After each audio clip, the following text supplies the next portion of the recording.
I discovered my Mill and Sills plan to steal my husband's inheritance by faking his death. I reported them to the police, and now my husband is furious. I, 28F, have been married to Oliver, 31M, for 4 years. We met in college when I was a sophomore and he was a senior. I was immediately drawn to his kind nature and sense of humor. We dated for 3 years before getting married in a small ceremony. Oliver has always been very close to his mom, Linda, 55F, and sister Lily, 33F. They're a tight-knit unit, which I admired at first. Oliver's dad left when he was just 5 years old, leaving Linda to raise 2 kids on her own.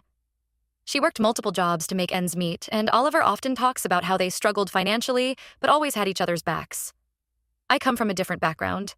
My parents are still happily married, and while we weren't rich, we were comfortable. I have 2 older brothers who I'm close with, but not in the same intense way Oliver is with his family. This difference has caused some tension over the years. When Oliver and I first started dating, Linda and Lily were polite but distant. I always felt like an outsider around them, like I was intruding on their little circle. Oliver would assure me they just needed time to warm up, but even after 4 years of marriage, I still don't feel fully accepted.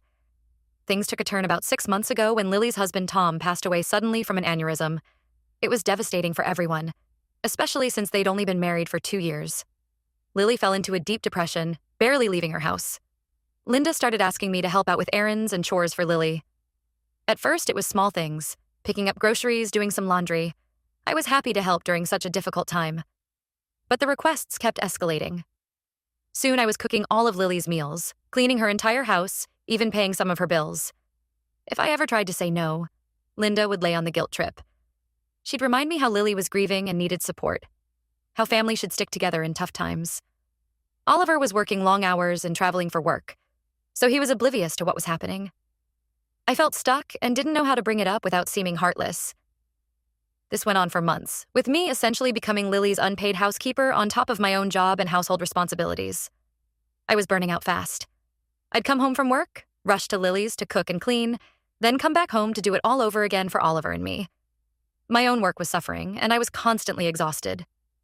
I tried to talk to Oliver about it a few times, but he'd just say how proud he was of me for helping his sister. He'd remind me of all the times Lily had been there for him growing up, like when she worked extra shifts at her part-time job to buy him a suit for prom. I felt guilty for even considering complaining. Then last week, everything changed. Lily asked me to grab some documents from her home office to bring to her at work. When I went in, I noticed her computer was open to an email draft. I didn't mean to snoop, but a phrase caught my eye. Dad's inheritance. This was shocking since Oliver's dad had never been in the picture. As far as I knew, they hadn't heard from him in over 25 years. I started reading and couldn't believe what I saw. Apparently, Oliver's estranged father had passed away recently, leaving a substantial inheritance to be split between Linda, Lily, Oliver, and their families. The email was to Linda, discussing how to keep the entire inheritance for themselves without Oliver or me finding out. They had forged documents claiming Oliver was deceased to cut us out entirely. I was stunned by their greed and deception. As I read more, I discovered this wasn't a spur-of-the-moment decision. They'd been planning this for weeks, ever since they first learned about the inheritance. There were detailed discussions about how to hide the money, what to tell Oliver if he ever found out, even plans to guilt him into giving them his share if their initial plan failed. I felt sick to my stomach. All those months of running myself ragged to help Lily, and this is how they repaid us? I thought about all the times Linda had guilted me into doing more, all while knowing she was planning to steal from us. I took photos of the email and other incriminating documents as evidence. Then, without really thinking it through, I called the police to report the fraud. Officers came and seized Lily's computer. Both she and Linda were arrested on the spot. When Oliver got home that evening, I sat him down and told him everything. To my shock, he was furious with me for involving the authorities.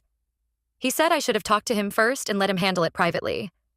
We got into a huge fight where he accused me of overstepping and damaging his relationship with his family. Oliver kept saying I didn't understand their family dynamic, that there must be some explanation. He insisted that his mom and sister would never do something like this, that I must have misunderstood. When I showed him the photos I'd taken of the emails, he got even angrier, saying I had no right to go through Lily's personal information. The argument escalated quickly. I reminded Oliver of all the times I'd bent over backward to help his family, how I'd put my own needs aside time and time again. I told him about how exhausted and taken advantage of I'd felt these past months. Oliver accused me of keeping score, saying that's not how family works. By the end of the night, we were both in tears. Oliver stormed out, saying he needed space to think. He went to stay with a friend, leaving me alone in our house, feeling lost and confused. Oliver has barely spoken to me in days. He's been in contact with Linda and Lily, who are facing serious charges. I truly thought I was doing the right thing by reporting a crime, but now I'm second-guessing myself. Was I wrong to go to the police without talking to Oliver first? Should I have let him deal with his family's betrayal privately? I'm hurt that he seems more concerned about them than me after what they tried to do. I don't know where we go from here or if our marriage can recover from this. Aita? Update 1. It's been about 2 weeks since my last post, and a lot has happened. First, I want to thank everyone for their supportive comments. Reading them helped me feel less crazy and more confident in my actions. Oliver came home after a few days, but things were tense between us. We barely spoke, just coexisting in the same space without really communicating. It was like living with a stranger. I was miserable, but I didn't know how to bridge the gap between us. Finally, after about a week of this, I couldn't take it anymore.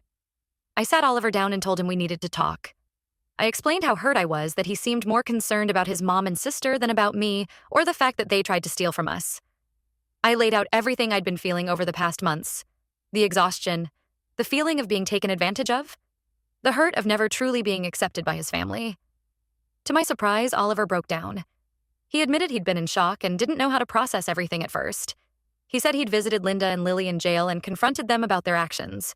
Apparently, they showed zero remorse and even tried to manipulate him into helping them get out of trouble. Oliver told me about the visit in detail. He said Linda had tried to play the victim, crying about how hard she'd worked to raise him and Lily on her own. Lily had lashed out, accusing Oliver of abandoning the family now that he was married. They both insisted they deserved the money more than Oliver did because they'd struggled more in life. Oliver said that conversation was a wake-up call. He realized how toxic their influence has been and how much he's enabled their behavior over the years. He told them he was cutting contact for the foreseeable future. We also discussed the inheritance situation. Oliver reached out to his dad's lawyer to get more information. It turns out his father, Michael, had terminal cancer and wanted to make amends before he died. The inheritance is substantial, several $1 million plus property. The lawyer shared some details about Michael's life. Apparently, he had struggled with alcohol addiction when Oliver was young, which led to him leaving the family. He got sober about 15 years ago and had been trying to build up the courage to reach out to his kids.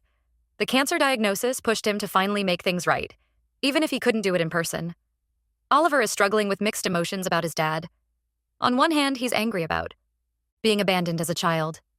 He talked about how he used to wait by the window on his birthday, hoping his dad would show up.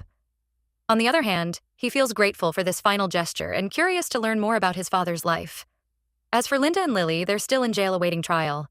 Their lawyer is trying to get them a plea deal, but it looks like they'll face significant jail time regardless. Oliver said he won't be bailing them out or helping with legal fees. I asked Oliver why he reacted so strongly to me calling the police initially. He admitted he has trauma from a bad experience with law enforcement as a teenager. Apparently, he and a friend were roughed up by cops after getting caught with alcohol underage. He said he panicked thinking about his mom and sister being mistreated. Oliver shared more about this incident. He and his friend had been celebrating after a football game, drinking beer in the park. The cops who caught them were unnecessarily aggressive, slamming them against the police car and twisting their arms. Oliver ended up with a sprained wrist. The incident was brushed under the rug, and Oliver's been wary of police ever since. I understand his fear better now, but I told Oliver I still believe reporting the crime was the right thing to do. He agreed and apologized again for lashing out at me. We both acknowledged we need to work on our communication. Oliver also apologized for not noticing how much pressure his family had been putting on me. He admitted he'd been blind to their faults for a long time, always making excuses for their behavior. He promised to be more aware and supportive in the future. We talked about our childhoods and how they've shaped our views on family. Oliver shared more stories about growing up poor, like how he and Lily would make up games to distract themselves from being hungry. I opened up about feeling like I never quite fit in with my own family, always a bit of an oddball among my more traditional brothers. Things between us are still a bit tense, but slowly improving. We're trying to focus on supporting each other through all the legal and financial complications ahead. We've agreed to be more open with each other about our feelings and concerns moving forward. I'm cautiously optimistic that we can come out stronger on the other side of this mess. It's going to take time and effort, but for the first time in a while, I feel like we're on the same team again. Update 2. Another few weeks have passed, and we've made some big decisions. After a lot of discussion, Oliver and I decided to use part of the inheritance money to start our own business together. We're both leaving our current jobs to focus on this new venture full-time. The business idea actually came from a shared passion we'd neglected over the years. Oliver and I both love cooking, and we've always talked about opening a small restaurant someday. With the inheritance, we finally have the means to make it happen. We've spent countless hours planning menus, scouting locations, and crunching numbers. It's exciting but also scary to make such a big change. However, we feel like this shared goal is bringing us closer together after all the recent tension. We're having to communicate and collaborate in new ways. Oliver's been opening up more about his complicated feelings regarding the inheritance. He confessed that part of him feels guilty for using the money, like he doesn't deserve it after all these years of no contact with his dad. We've had some deep conversations about forgiveness and second chances. We also decided to move into one of the properties Oliver inherited from his father. It's in a nicer area than our current place and will give us a fresh start. The house is an old Victorian with lots of character, but it needs some work. We've been spending weekends painting and fixing it up together. Going through his dad's belongings has been emotional for Oliver, but also healing in some ways. He's learning about parts of his father's life he never knew. We found old photo albums, including some pictures of Oliver as a baby that he'd never seen before. There were also journals where Michael wrote about his regrets and his hopes for reconciliation. Linda and Lily's trial date is set for next month. Their lawyer tried to pressure Oliver into testifying on their behalf, but he refused. He's still struggling with guilt and conflicted feelings, but is staying firm in his decision to cut contact. The other day, we ran into Lily's former best friend at the grocery store. She told us that Lily had been spreading lies about the situation, claiming that I had set them up and fabricated evidence. It was upsetting to hear, but Oliver immediately shut it down and defended me. It meant a lot to see him stand up for me like that. I've been encouraging Oliver to talk to a therapist to work through his complicated family history. He's hesitant but considering it. For now, we're focused on supporting each other and building our new life together. The business planning has been a welcome distraction from all the legal drama. We're in the process of securing a location for the restaurant and have started reaching out to potential suppliers. Oliver's been experimenting with recipes in our new kitchen, and I've been working on the business plan. It feels like we're finally moving forward instead of being stuck in the pain of the past few months. There's still a long road ahead, but for the first time in a while, I'm excited about the future. Update 3. The trial is over. Linda and Lily were both found guilty of fraud and sentenced to 3 years in prison. Oliver attended the sentencing, but didn't speak to them. It was a difficult day. Oliver was quiet on the drive home, lost in thought. When we got back, he finally opened up about how he was feeling. He said seeing his mom and sister in handcuffs was surreal, like watching a movie about someone else's life. Part of him still couldn't believe they'd gone to such lengths to deceive him. We talked late into the night, rehashing old memories and trying to make sense of everything that's happened. Oliver shared stories from his childhood, some good and some bad. He talked about the time Lily stayed up all night to help him finish a school project, and about the Christmas when Linda worked 3 jobs to buy them presents. But he also remembered the manipulation, the guilt trips, the constant pressure to put family above everything else. I think the trial really drove home the reality of the situation for Oliver. He's realizing he can honor the good memories while also acknowledging the hurt they've caused. It's a difficult balance, but he's working on it. We're moving forward with our plans and trying not to dwell on the past. Our new business is launching next month and we're settling into the new house. The restaurant renovations are almost complete, and we're in the process of hiring staff. It's been a whirlwind of activity, but it feels good to be building something positive after all the negativity. Oliver has started seeing a therapist to work through his feelings about his family. It's early days, but he says it's helping him process everything. He's also been reading books about setting boundaries and breaking cycles of toxic family dynamics. We've had some disagreements as we navigate this new chapter of our lives, but we're handling them better than before. We're both making an effort to communicate more openly and honestly. It's not always easy, but it feels like we're growing stronger as a couple. There are still challenges ahead. We're both nervous about the restaurant opening, and there's always the possibility that Linda and Lily will try to cause trouble once they're released. But we're facing these challenges together, which makes all the difference. I'm proud of how far Oliver has come in setting boundaries with his family. It hasn't been an easy journey, but he's shown incredible strength and resilience. We're both learning and growing from this experience.